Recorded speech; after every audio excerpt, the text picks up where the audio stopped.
नमस्कार, सत्यहिंदी.com में आपका स्वागत है। मैं हूं मुकेश कुमार। तो दोस्तों, शुरू करते हैं आज का सुनिए सच। आज की खास खबरों पर नजर डालते हुए बंगाल बीजेपी में भगदड़, मुकुल रॉय समेत 33 के टीएमसी में लौटने की अटकलें। शाह ने कहा, कम समय में दूसरी लहर को काबू किया, मोदी की तारीफ। मानवाधिकार संगठनों ने जस्टिस मिश्रा की एनएचआरसी में नियुक्ति की निंदा की। कमेटी से मिलने के बाद बोले अमरिंदर, मिलकर चुनाव लड़ना और जीतना है। मीडिया में भगोड़े मेहुल चौकसी को लाने का शोर, मगर खाली हाथ लौटेगी टीम। खास खबरों पर नजर डालने के बाद अब वक्त है आज की बड़ी खबरों के विस्तार से विश्लेषण का। इसलिए सबसे पहले लेते हैं आज की सबसे अहम खबर।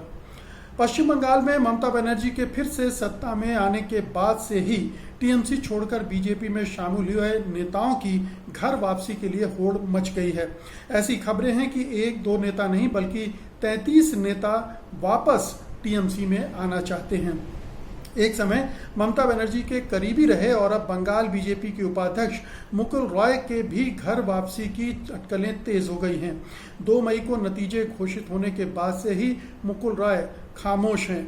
उन्होंने केवल एक ट्वीट किया है जिसमें उन्हें बीजेपी के प्रति अपनी निष्ठा बतानी पड़ी थी। इसके अलावा 8 मई को रॉय विधानसभा में बीजेपी की बैठक में भी शामिल नहीं हुए, जबकि पश्चिम बंगाल टीएमसी प्रमुख सुब्रत बख्शी के साथ वो हंसी मजाक करते हुए देखे थे।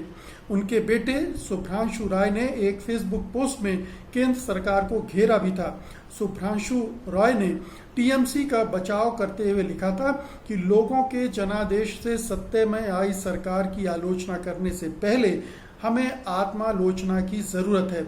इसके बाद ममता बनर्जी के भतीजे और टीएमसी नेता अभिषेक बनर्जी मुकुल राय की पत्नी कृष्णा को देखने अस्पताल गए थे। वो कोरोना से संक्रमित हैं। बनर्जी के अस्पताल पहुंचने के अगले दिन ही बीजेपी नेताओं के भी अस्पताल जाने की होड़ लग गई थी। बनर्जी के प्रधानमंत्री मोदी ने मुकुल राय को फोन भी किया और उनकी पत्नी के स्वास्थ्य के बारे में जाना, लेकिन अभिषेक बनर्जी के जाने के बाद मुकुल राय के अलावा 33 नेताओं ने घर वापसी की इच्छा जताई है। चुनावी नतीजों के बाद ही सोनाली गुहा और सरला मुर्मू ने तो खुलकर माफी भी मांग ली थी।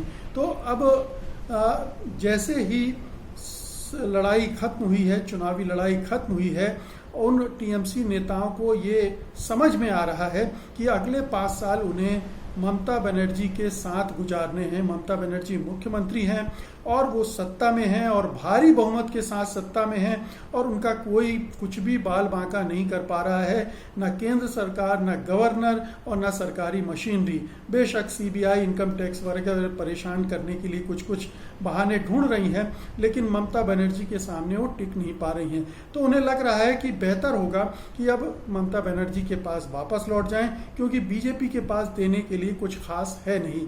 जहां तक मुकुल राय का सवाल है, तो मुकुल राय चूंकि नारद वाले मामले में फंसे हुए हैं, उनकी फाइलें सीबीआई के पास हैं और इसी वजह से कहा जाता है कि वो बीजेपी में गए थे। शुभेंदु अधिकारी के भी जाने की बड़ी वजह यही बताई जा रही थी और भी कुछ नेता सिर्फ इसलिए बीजेपी में चले गए थे कि उनके खिलाफ सीबीआई, इनकम टैक्स और ईडी जैसी संस्थाएं जो केंद्र सरकार के मातहत हैं वो कार्रवाई न करें।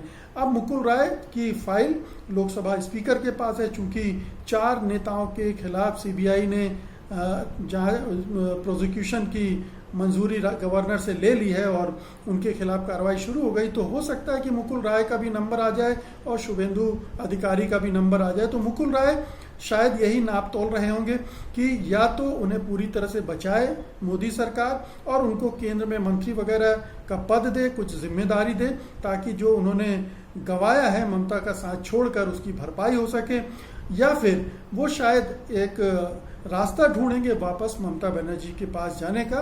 वो ममता बनर्जी ने भी मुकुल राय, उनके घर से अपने संबंधों को पूरी तरह से खत्म नहीं किया है। अभिषेक बनर्जी का जाना यही साबित करता है। तो ममता बनर्जी बहुत ही मजबूत स्थिति में है और जो भी टीएमसी के नेता गए हैं वो घुटन महसूस कर रहे हैं बीजेपी के अंदर भी, क्योंकि बीजेपी के अंदर उन्हें उस तरह से लिया नहीं जा रहा है और बंगाल में भी उन्हें एक भीतरघाती के तौर पर देखा जा रहा है। उन्हें अलग थलग किया जा रहा है, तो वो वापस लौटकर अपनी मान, अपना प्रतिष्ठा हासिल करना चाहते हैं और जाहिर है कि सत्ता में हिस्सेदारी भी चाहेंगे, क्योंकि वहीं सत्ता जहां है वहां फायदा भी है। अगली खबर लेते हैं। केंद्रीय मंत्री अमित शाह ने गुरुवार को कहा कि देश ने प्रधानमंत्री नरेंद्र मोदी के नेतृत्व में बहुत कम समय में कोरोना वायरस की दूसरी लहर को नियंत्रित कर लिया है। गुजरात में एक संगठन द्वारा स्थापित 9 ऑक्सीजन संयंत्रों का उद्घाटन करते हुए अमित शाह ने कहा, जब कोरोना की दूसरी लहर आई और वायरस ने अपना स्वरूप बदलकर बड़ी तेजी से चलना शुरू किया, न केवल तेजी से शुरू किया बल्कि इसके साथ साथ मानव की सेहत पर भी बहुत तेजी से नुकसान पहुंचाने का इस बार लक्षण देखा गया, फिर भी इसको बहुत कम समय के अंदर नियंत्रित करके ढलान की ओर ले जाने में हम सबको एक सामूहिक सफलता मिली है। शाह ने इसके साथ ही कहा कि भारत जैसे बड़े आकार के देश में ये कोई मामूली उपलब्धि नहीं थी, जबकि अगर आप मीडिया नहीं बल्कि सोशल मीडिया पर जाएंगे तो देखेंगे कि महामारी ने हर विकसित देश की व्यवस्था को ध्वस्त कर रख दिया। शाह ने कहा कि ऐसा लगता है कि प्रकृति भारत की परीक्षा ले रही, क्योंकि देश के पूर्व और पश्चिम दोनों कोने बाकी संघर्ष के साथ साथ चक्रवातों से भी प्रभावित थे। शाह ने कहा, जैसा कि कहा जाता है कि कठिन समय में ही नेतृत्व और सामाजिक संगठनों की परीक्षा होती है, और मुझे ये कहते हुए खुशी हो रही है कि संकट के ऐसे समय में प्रधानमंत्री मोदी के नेतृत्व में भारत ने बाकी दुनिया के देशों से बहुत अच्छा काम किया है। तो ऐसे समय में जब पूरा हिंदुस्तान, उनका अपना प्रदेश गुजरात भी जानता है कि केंद्र सरकार पूरी तरह से विफल रही है, न तो उसके पास कोई योजना थी, न ही कार्यक्रम था, बल्कि वो तो प्रधानमंत्री तो अपनी पीठ ठोक रहे थे कि उन्होंने कोरोना को समाप्त कर दिया है। और अब अमित शाह भी यही कर रहे हैं जैसे कोरोना खत्म हो गया हो, जबकि अभी भी 1.25 लाख केसेस कम से कम रोज आ रहे हैं और 3,500 के आसपास मौतें हो रही हैं। लेकिन अभी से जश्न मनाना, अपनी पीठ ठोकना, शाबाशी देना, प्रधानमंत्री की चापलूसी करना, ये अमित शाह ने शुरू कर दिया, और ये इसकी देखा देखी अब बाकी पूरे संघ परिवार भी शुरू हो जाएगा, क्योंकि ये एक दरअसल ये एक रणनीति भी है कि प्रधानमंत्री की और सरकार की असफलताओं को कैसे सफलता के रूप में प्रस्तुत किया जाए। ये एक खेल खेला जा रहा है ताकि लोगों को लगे नहीं, प्रधानमंत्री और सरकार ने तो बड़ा अच्छा काम किया है। लेकिन आप देखें कि देश भर के हाई कोर्ट ने और सुप्रीम कोर्ट ने जिस तरह से सरकार को एक एक चीज पर लताड़ लगाई है, चाहे वो ऑक्सीजन हो, चाहे दवाइयाँ हो, चाहे वैक्सीन हो, वैक्सीन की पॉलिसी को लेकर तो सुप्रीम कोर्ट ने इस सरकार पर जितने कड़े प्रहार किए हैं शायद पिछले 25-30 सालों में किसी सरकार पर नहीं किए होंगे।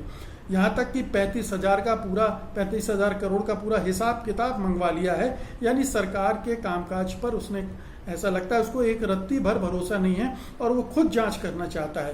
तो इस सरकार की विश्वसनीयता खत्म हो चुकी है।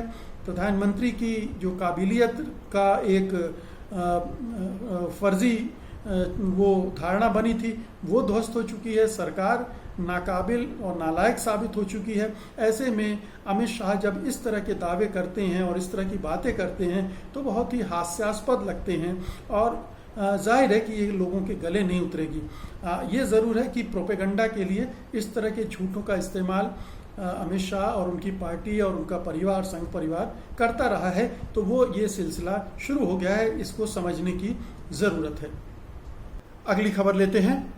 प्रधानमंत्री की अध्यक्षता वाली चयन समिति द्वारा सुप्रीम कोर्ट के पूर्व न्यायाधीश अरुण कुमार मिश्रा को भारत के राष्ट्रीय मानवाधिकार आयोग के अध्यक्ष के रूप में चुने जाने की मानवाधिकार संगठनों ने निंदा की है। जस्टिस मिश्रा की एनएचआरसी के अध्यक्ष पद पर नियुक्ति की निंदा करते हुए 71 लोगों ने और विभिन्न मानवाधिकार संगठनों के सदस्यों ने इस नियुक्ति को संविधान और मानवाधिकारों के लिए एक बड़ा झटका बताया है। जारी किए गए साझा बयान में कहा गया है कि सरकार का यह फैसला साफ तौर पर राष्ट्रीय मानवाधिकार आयोग की स्वायत्तता के खिलाफ है। इसके अध्यक्ष के तौर पर मानवाधिकार मामलों पर काम कर चुके किसी पूर्व चीफ जस्टिस की नियुक्ति की जानी जानी चाहिए थी। मोदी सरकार की ये नियुक्ति दिखाती है कि नियुक्तियों में योग्यता नहीं बल्कि सत्ता से करीबी मायने रखती है। जनता जानना चाहती है कि जस्टिस मिश्रा को किस आधार पर नियुक्त किया गया है। ये साफ है कि उन्होंने प्रधानमंत्री मोदी के प्रति निष्ठा दिखाने का इनाम पाया है। वहीं मल्लिकार्जुन खड़गे ने प्रधानमंत्री मोदी से कहा था कि मानवाधिकार हनन के ज्यादातर मामलों में कथित पिछड़ी जातियों के लोग, आदिवासी और अल्पसंख्यक निशाने पर होते हैं, तो आयोग के अध्यक्ष भी इन्हीं में से किसी समुदाय से चुने जाने चाहिए। हालांकि उनकी बात नहीं सुनी गई। वो जो कमेटी बनी हुई है एनएचआरसी के चेयरपर्सन को चुनने की, मल्लिकार्जुन खड़गे भी उसके सदस्य हैं, लेकिन उनकी बात अनसुनी कर दी गई। तो मामला कुल मिलाकर यह है कि जस्टिस अरुण कुमार मिश्रा का जो न्यायिक इतिहास है वो बहुत संदेहास्पद, विवादास्पद है। उनके फैसलों को लेकर बार बार सवाल उठते रहे हैं, चाहे वो लैंड एक्विजिशन के कानून को लेकर हो, चाहे अडानी से संबंधित एक के बाद एक कई फैसलों को लेकर हो, आरक्षण को लेकर उनकी पूर्वाग्रह झलकते रहे हैं। तो बहुत सारे ऐसे मसले हैं जिनसे अरुण मिश्रा की जो छवि है बहुत ही साफ सुथरी नहीं कही जा सकती, दागदार है। और ख़ास तौर पर मानवाधिकार के मामले में तो उनका कोई रिकॉर्ड साफ सुथरा है ही नहीं, उन पर भरोसा नहीं किया जा सकता है। ये 71 जो मानवाधिकार संगठनों के लोग हैं वो साफ साफ कह रहे हैं, और हम सब भी जानते हैं कि मानवाधिकारों के लिए उन्होंने कभी कोई अच्छा काम नहीं किया है जिसके आधार पर उन्हें इस पद पर बैठाया जाना चाहिए। ऐसे व्यक्ति को बैठाना चाहिए जो इस संस्था का मान रख सके, उसकी प्रतिष्ठा बढ़ा सके और इस संस्था के जो उद्देश्य हैं उसके अनुसार काम कर सके। लेकिन सरकार को एक ऐसा व्यक्ति चाहिए जो उसके हुक्मों को बजाए, ये स्वतंत्र रूप से कुछ सोचे ना, करे ना। और अरुण कुमार मिश्रा की छवि उसी तरह की है। उनको ये पुरस्कार स्वरूप दिया गया है। ऐसा कहा जाता है कि ये इनाम है जो उन्होंने जुडिशरी में रहते हुए सरकार के लिए किया, भारतीय जनता पार्टी के लिए किया, उसका पुरस्कार है। तो अरुण कुमार मिश्रा को मानवाधिकार आयोग का अध्यक्ष बनाना दरअसल मानवाधिकारों के फ्रंट पर कोई काम न हो ये सुनिश्चित करना है। मानवाधिकारों की रक्षा न हो, मानवाधिकारों पर कोई बात चर्चा न हो और मानवाधिकारों पर सवाल उठें तो उनको कैसे ढका जा सके, उन पर कोई कार्रवाई न की जाए, इसका इंतजाम अरुण कुमार मिश्रा को यहाँ बैठाकर सरकार ने कर दिया है।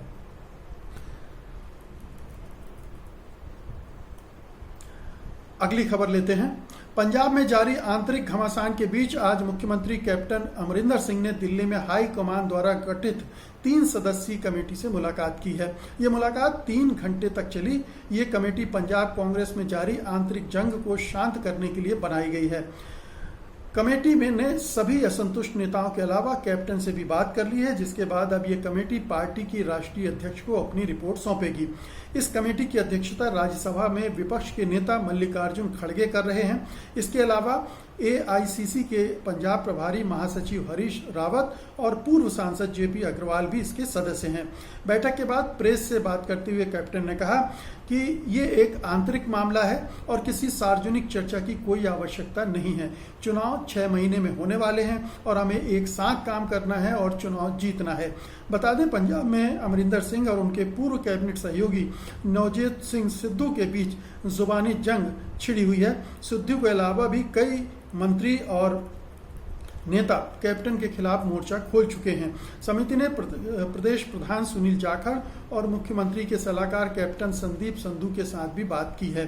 पंजाब कांग्रेस में विवाद की मुख्य वजह बेअदबी और कोटकपुरा फायरिंग मामले में बादल परिवार के खिलाफ कोई कार्रवाई नहीं किया जाना भी एक मुद्दा है। लेकिन मुद्दा यह है कि कैसे कैप्टन अमरिंदर सिंह को उनके पद से हटाया जाए, उनको भावी मुख्यमंत्री बनने से रोका जाए और अपनी ताकत दिखाई जाए ताकि आने वाले चुनाव में अपने को बेहतर ढंग से स्थापित किया जाए। हो सकता है नवजोत सिंह सिद्धू जो इस मुहिम को चला रहे हैं उनके इरादे कुछ और हैं। हो सकता है बाद फिर से वो बीजेपी या आम आदमी पार्टी में अपनी जगह तलाश रहे हों। बहाने ढूंढ रहे हों, कुछ लोग इकट्ठे कर रहे हों कांग्रेस के तोड़कर अपने साथ ले जाने का, तो हो सकता है उनको मोदी सरकार की तरफ से भी कुछ इशारे मिले हों। तो ये तमाम खेल वहाँ चल रहे हैं। अमरिंदर सिंह इस समय बहुत ही मजबूत स्थिति में है, उनको बदलने का जोखिम हाईकमान नहीं लेगा। हो सकता है कि एक उप मुख्यमंत्री नियुक्त करने की बात हो, जो कि ये कहा जा रहा है कि चूंकि बीजेपी कह रही हम दलित नेता को मुख्यमंत्री बनाएंगे, तो यहाँ उप मुख्यमंत्री एक दलित नेता को बनाने की बात हो सकती है। अमरिंदर सिंह से ये सारी बातें हुई होंगी कि कैसे इस असंतोष को खत्म किया जाए ताकि एकजुट होकर आने वाला चुनाव लड़ा जाए और जीता जाए, क्योंकि अभी जो माहौल है वो पूरी तरह से कांग्रेस के अनुकूल है और इसका अगर फायदा उठाती है तो कांग्रेस को अच्छी जीत मिल सकती है। लेकिन ये अंतर्कलह अगर नहीं रोका गया तो कांग्रेस के लिए बहुत मुश्किलें खड़ी हो सकती हैं, कांग्रेस जीती बाजी भी हार सकती है। तो ये कांग्रेस को भली बात ही समझना चाहिए। अमरिंदर सिंह के पर कतरने के चक्कर में कहीं कांग्रेस का ही बेड़ा गर्क न कर दे। अगली खबर लेते हैं। भगोड़े गुजराती व्यापारी मेहुल चोकसी को वापस लाने भारत से डोमिनिका गई टीम खाली हाथ लौट रही है। अभी तक मीडिया में ऐसे पेश किया जा रहा था मानो वो अब भारत के हाथ लग ही गया है। कुछ रिपोर्टों में तो यहाँ तक कह दिया गया था कि भारतीय टीम कतर एयरवेज के स्पेशल प्राइवेट जेट से चोकसी को लेने गई है। सवाल है कि जब टीम इतनी बड़ी तैयारी से गई थी, इतना खर्चीला अभियान था, मीडिया में उसको वापस लेने का शोर भी था, तो क्या उसका कोई आधार भी था? कहीं भारत में लोगों को दूसरे मुद्दों से भटकाने के लिए ये एक ऐसी खबर भर तो नहीं थी जिसे जबरन ज्यादा उछाला गया था? बता दें 13,000 करोड़ के पीएनबी ऋण घोटाले के खुलासे से पहले मेहुल चोकसी जनवरी 2018 में देश छोड़कर भाग गया था। ये मेहुल मोदी जी के करीबी रहे हैं, इसका वीडियो आपको यूट्यूब पे मिल जाएगा। इससे करीब महीने भर पहले यानी 2017 में इसने एंटीगुआ की नागरिकता ले ली थी। एंटीगुआ से भारत की प्रत्यर्पण संधि नहीं है तो उसको लाना मुश्किल है। ये मामला ठंडे बस्ते में भी पड़ा लग रहा था, लेकिन यकायक पिछले महीने ही 23 मई को मेहुल चोकसी की चौंकाने वाली खबर यह आई कि वो एंटीगुआ से गायब हो गया है। कुछ दिनों बाद ही खबर आई कि उसे डोमिनिका में तब गिरफ्तार कर लिया गया जब वह अवैध रूप से उस देश में घुस रहा था। चोकसी के वकीलों ने आरोप लगाया कि उसे अगवा करके डोमिनिका ले जाया गया और उसके साथ मारपीट भी की गई। इसी बीच 28 मई को भारत से 8 अधिकारियों की एक टीम चोकसी को वापस लाने डोमिनिका गई। लेकिन एक अहम बात यह है कि जब रेड कॉर्नर नोटिस जारी होने के बाद भी एंटीगुआ से चोकसी को भारत को नहीं सौंपा जा सका, लाया जा सका, तो डोमिनिका ऐसा क्यों करेगा? वो भी तब जब मेहुल चोकसी के वकीलों की ओर से दलील पेश की जा रही है कि मेहुल चोकसी एंटीगुआ का नागरिक है, भारत का नागरिक है ही नहीं। तो बहुत सारे पेच हैं, लेकिन कुछ बातें बहुत सीधी सी है कि मेहुल चोकसी पीएनबी घोटाले के पहले कैसे भागा? क्या भारतीय एजेंसी सोई हुई थी या उन्हें सोए रहने के आदेश मिले थे? मेहुल चोकसी को भागने की पूरी छूट दी गई थी। 1 साल पहले ही उसने एंटीगुआ में नागरिकता भी ले ली थी। तो बहुत सोचे समझे प्लान के तहत वो भागा था और फिर उसको वापस लाने में भी अब एड़ी चोटी का जोर लगाना पड़ रहा है, जबकि ये पता है कि वो एंटीगुआ का नागरिक है, हमारी एक्सट्रेडिशन ट्रीटी नहीं है, प्रत्यर्पण संधि नहीं उसके साथ। तो ऐसे में उसको लाना अभी बहुत मुश्किल होगा।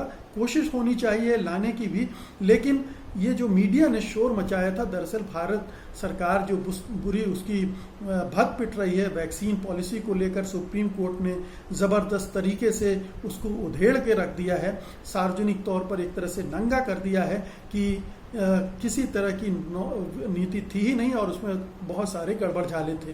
तो नाकामियों से ध्यान बटाने के लिए ये बड़ी खबर बनाई गई और इस तरह का इस्तेमाल हमारा जो गोदी मीडिया है अक्सर करता रहता है। तो दोस्तों, ये थी आज की खास खबरें और उनका विश्लेषण। उम्मीद है कि आपने इन्हें पसंद किया होगा और आप इस वीडियो को लाइक भी करेंगे, बड़े पैमाने पर शेयर भी करेंगे। अब मुझे अनुमति दीजिए, कल मैं फिर हाजिर होऊंगा कल की खास खबरों के साथ, उनके विश्लेषण के लिए। तब तक के लिए नमस्कार, जय हिंद। सत्य हिंदी का ऐप डाउनलोड करें गूगल प्ले स्टोर पर।